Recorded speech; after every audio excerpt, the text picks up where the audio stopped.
Good afternoon, students, and welcome to today's lecture on War and Peace in the Holy Land.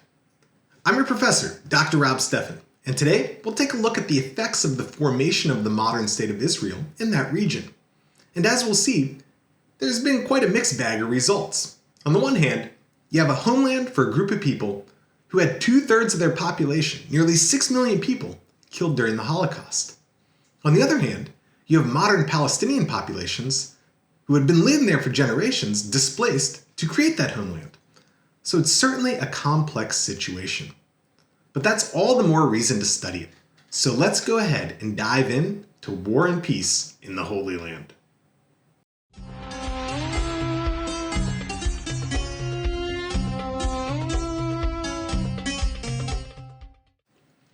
The declaration of an independent state of Israel was a joyous occasion for many Jewish people, both in the Holy Land and worldwide. With the genocide of the Holocaust just a few years before, they now had a land to call their own. But that sentiment wasn't shared by the Arab and Muslim neighbors of the new country, and almost immediately the region descended into a war known as the Arab-Israeli War of 1948. The war was fought between the newly formed Israeli forces and a coalition of Arab states, including Egypt, Jordan, Syria, Lebanon, and Iraq, who all opposed the establishment of a Jewish state in Palestine. Within hours of Israel's declaration, the Arab states launched military interventions into the region. Their objective was to crush the nascent Jewish state and prevent its existence. However, the Arab forces sort of lacked coordination and a command structure, and they had all these sorts of internal divisions, and that had a real impact on the outcome. The Israeli forces mobilized quickly to form a unified military force, known as the Israel Defense Forces, or IDF for short. Despite being outnumbered and outgunned by the combined Arab armies, the IDF successfully organized a defensive strategy and launched counteroffensives to secure their territories. They utilized guerrilla warfare tactics, combined with conventional military operations, to repel Arab forces and gain control over key areas. The war witnessed intense fighting and a series of military offensives and counteroffensives. The Israeli forces successfully repelled the Arab armies, gaining control over more territory than initially allocated to them under the United Nations or League of Nations partition plan. They managed to secure their hold on areas that would eventually form the state of Israel, such as Tel Aviv, Haifa, and Jerusalem, as well as additional territories beyond the original partition boundaries. During the conflict, both sides committed atrocities and human rights abuses. The war resulted in a significant displacement of Palestinian Arabs, with hundreds of thousands becoming refugees. Many Palestinians fled or were expelled from their homes, seeking refuge in neighboring countries or becoming internally displaced within Palestine. The Arab-Israeli War of 1948 concluded with an armistice agreement between Israel and the surrounding Arab states the following year in 1949. These agreements established temporary borders known as the Green Line, which reflected the territorial gains made by Israel during the war. However, a comprehensive and lasting peace agreement was not achieved during these negotiations, and the conflict between Israel and the neighboring Arab states continued to simmer.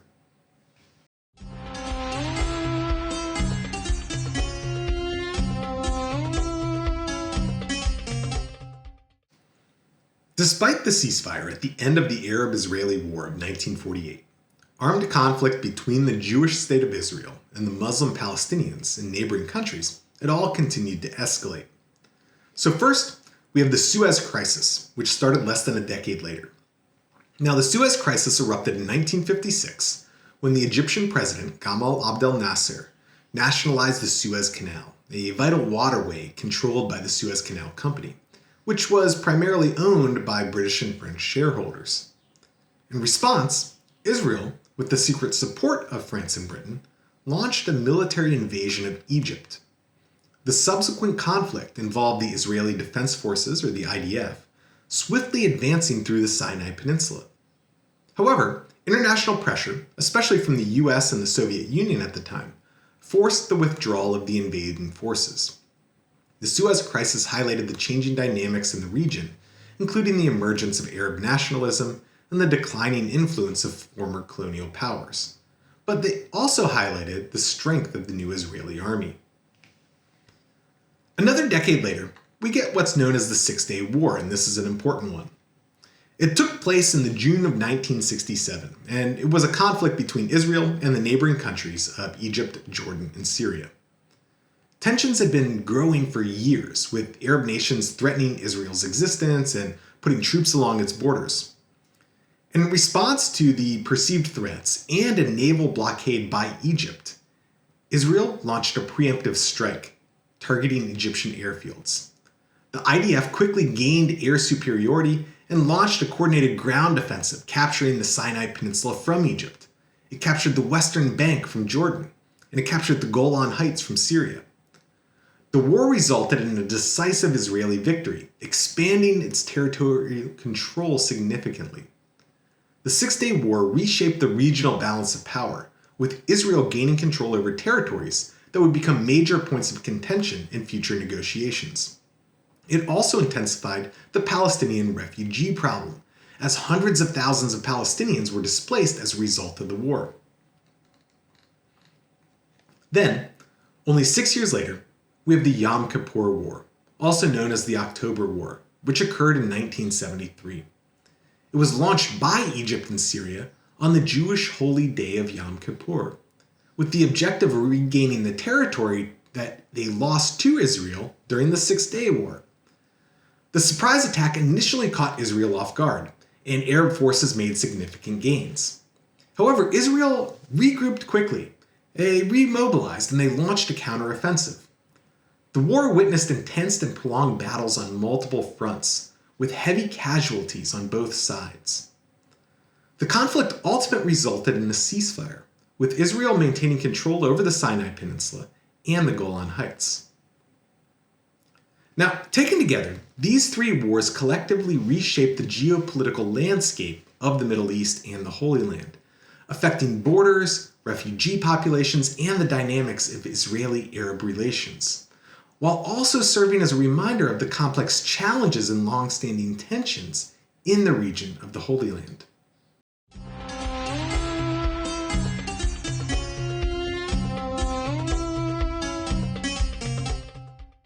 Now, all this fighting isn't to say that there haven't been attempts at creating long-term peace.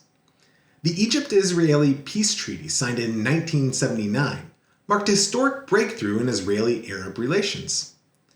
Mediated by the United States, the treaty ended decades of hostility between Israel and Egypt, and under the terms of the agreement, Israel withdrew from the Sinai Peninsula, which it had captured during the Six-Day War.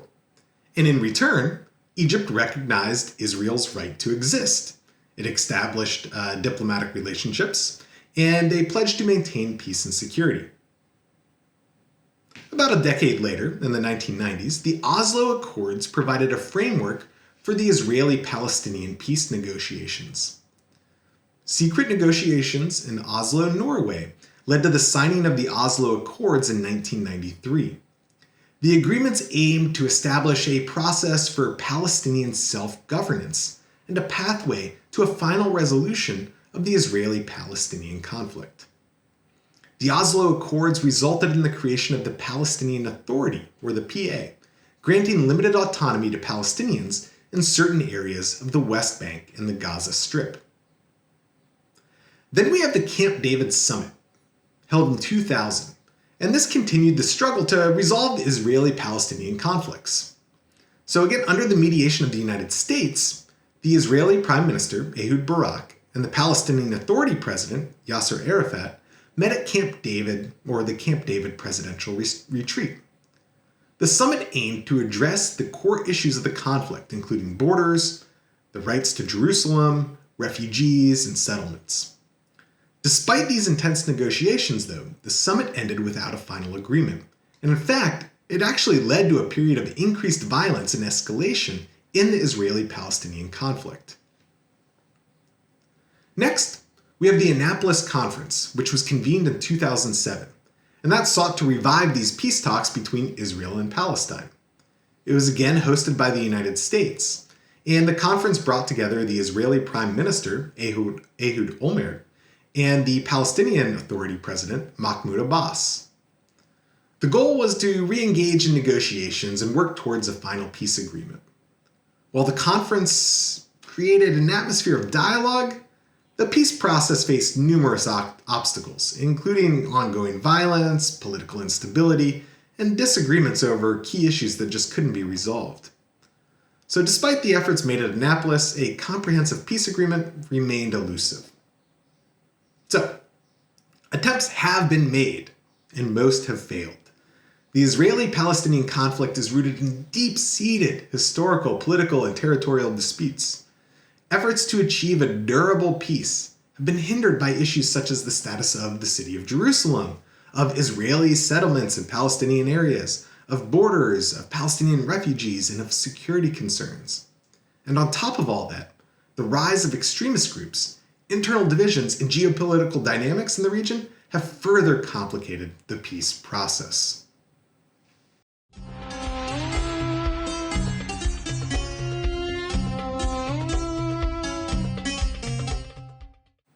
So, in this lecture, we've talked about a number of geographical locations that have become particular hotbeds of conflict and contention. Areas like the West Bank and the Golan Heights and the Gaza Strip. For each of these, we see that Arab countries gained control of these regions in the Arab-Israeli conflict of 1948, and then they were subsequently captured by Israel in the Six-Day War in 1967. So let's take a couple minutes and identify these regions. We'll start, of course, with Jerusalem itself, in particular East Jerusalem. Jerusalem holds immense religious, historical, and symbolic significance for both Israelis and Palestinians. Now, the status of Jerusalem is a contentious matter, as both parties claim it as their capital. East Jerusalem was originally given to Palestinians by the United Nations back in the 1940s, and it houses important Islamic sites like the Al-Aqsa Mosque and the Dome of the Rock. But Israelis captured this area of East Jerusalem during the Six-Day War in 1967. So the question of sovereignty over East Jerusalem, which includes the Old City, really remains a point of critical contention. Next, we've got the West Bank. And as its name suggests, the West Bank, or the Israeli side of the Jordan River, is what this refers to. And the Jordan River is what separates the state of Israel on the west from the state of Jordan on the east. Now, Jordan originally gained control of the West Bank during the Arab-Israeli War of 1948, but Israel captured it during the Six-Day War of 1967. The status of the West Bank is central to discussions aimed at resolving the Israeli-Palestinian conflict. Palestinians seek the establishment of an independent state in the West Bank as part of what they call a two-state solution, right? Having a Jewish state of Israel and a Palestinian state located partially in the West Bank. But Israeli settlements, which have been built on the West Bank for the past 50 years since 1967, are a major point of contention, as they are considered illegal under international law, and they're seen as an obstacle to peace negotiations. Then we've got the Gaza Strip. So the Gaza Strip is a small coastal territory located on the eastern shore of the Mediterranean. Basically think the southwestern coast of the Israel-Palestine area. It is bordered by Israel to the east and north and shares a border with Egypt to the south. The Gaza Strip is only about 40 kilometers long and only about 10 kilometers wide, with a population of over 2 million Palestinians. Like the West Bank, the Gaza Strip was taken by an Arab country, this time Egypt, during the Arab-Israeli War in 1948, but then captured by Israel during the Six-Day War 20 years later in 1967. And finally, we have the Golan Heights. The Golan Heights, they're a region located in northeastern Israel, and it's claimed both by Israel and by Syria. The region was given to Syria prior to the formation of the State of Israel, but it was captured by Israel in 1967 during the Six-Day War. Since then, Israel has maintained control over the area. In 1981, Israel officially annexed the Golan Heights, extending Israeli law and administration to the region. However, this annexation is not recognized by the international community, which considers the Golan Heights as an occupied Syrian territory. So, That gives you a sense for the four most contested areas in the conflict between Israel, Palestine, and the surrounding Arab countries: the city of Jerusalem, the West Bank, the Gaza Strip, and the Golan Heights.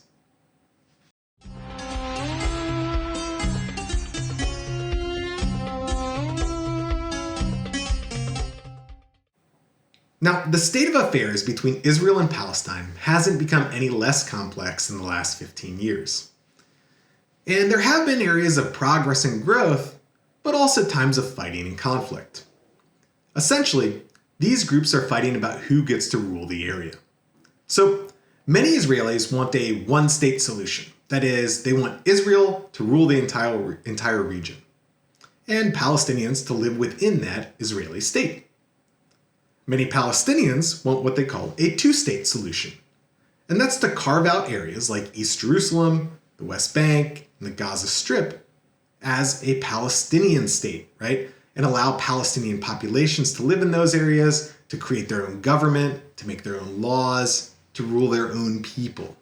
So they have one Palestinian state and one Jewish state. That's the two-state solution. Now, there are some other Palestinian groups, notably the more extremist Hamas group, that want a one-state solution, but in the other direction, right? They want to have a Palestinian state that is also an official Islamic state that rules the region. So here's a more recent history of the conflict that has ensued from these different perspectives on who should rule the Holy Land. So, in 2005, Israel left the Gaza Strip, that region in the southwestern part of the country, and they dismantled all their Israeli settlements and withdrew the military presence from that area. And this move aimed to reduce tensions and create an opportunity for Palestinian self-governance in the area. However, the disengagement did not lead to significant progress in terms of a peace process here. Here we need to talk a little bit about Palestinian politics. So, over the past 2 decades, we have a couple different Palestinian groups vying for control. So, the Palestinian Authority, or the PA, and the Palestinian Liberation Organization have been around for about 30 years, ever since the Oslo Accords. They're the more recognized and moderate face of Palestinian politics. More recently, however, we've seen the rise of Hamas, which is a more militaristic extremist organization that combines Palestinian nationalism with the goal of having an Islamic state. And Hamas is okay with using armed resistance and war as legitimate means to reach these goals. Anyway, the more moderate Palestinian Authority controls the West Bank, but the more extremist Hamas took control of the Gaza Strip in the aftermath of Israel leaving that area and dismantling its settlements and withdrawing its army. And this has led to a lot of major armed conflicts in the area. It's also led to a blockade of the region by Israel and Egypt, restricting the movement of people and goods into and out of the territory. Now, this has had a severe impact on the economy and the infrastructure and the living conditions of the people living in Gaza. The blockade, which is really aimed at preventing the smuggling of weapons and materials used for military purposes by the extremist group Hamas, has also caused kind of terrible living conditions for much of the civilian population. Meanwhile, Israel is continuing to set up settlements in places like the West Bank, that area on the west bank of the Jordan River that's traditionally been Palestinian in nature, but was captured by Israel at the Six-Day War. This settlement construction, considered illegal under international law, has created challenges to the establishment of a viable Palestinian state and has drawn condemnation from the international community. The expansion of settlements has led to increased tensions and really hindered prospects for a two-state solution. And so today, we get continued cycles of violence and security measures. Both Israelis and Palestinians have been affected by attacks, including rocket fire from Gaza into Israel, and stabbings and shooting incidents in the West Bank. Israel has implemented security measures, such as checkpoints and the construction of a separation barrier, aiming to prevent attacks. But this has also caused limitations on Palestinian movement and daily life. So efforts to resume direct negotiations between Israel and Palestine, they've been largely unsuccessful. Issues such as borders and settlements, the status of Jerusalem, refugees, security arrangements, these all remain obstacles, major obstacles, to a long-term solution. And so the lack of progress and continued hostilities have led to a sort of frustration and disillusionment among both Israelis and Palestinians when it comes to trying to gain and create a lasting peace in the Holy Land.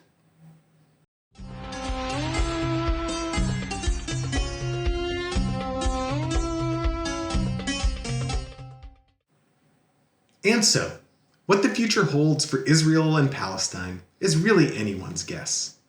The ultimate goal is to achieve a just and lasting resolution to the conflict, ensuring security, dignity, and self-rule for both Israelis and Palestinians. Various scenarios could unfold. It could be the continuation of the status quo with intermittent violence. It could be the resumption of peace negotiations. It could be the pursuit of unilateral actions, or a potential shift towards a one-state or a two-state solution. We just don't know. The path to a peaceful future, however, requires dialogue. It requires trust building and really a genuine commitment to understanding and addressing the core issues at the heart of the conflict, things like borders, settlements, Jerusalem, refugees, and security. The key is for all these parties involved to demonstrate a willingness to make a difficult compromise, to prioritize the well-being of their people, and to seek a future where Israelis and Palestinians can coexist in peace and security and prosperity.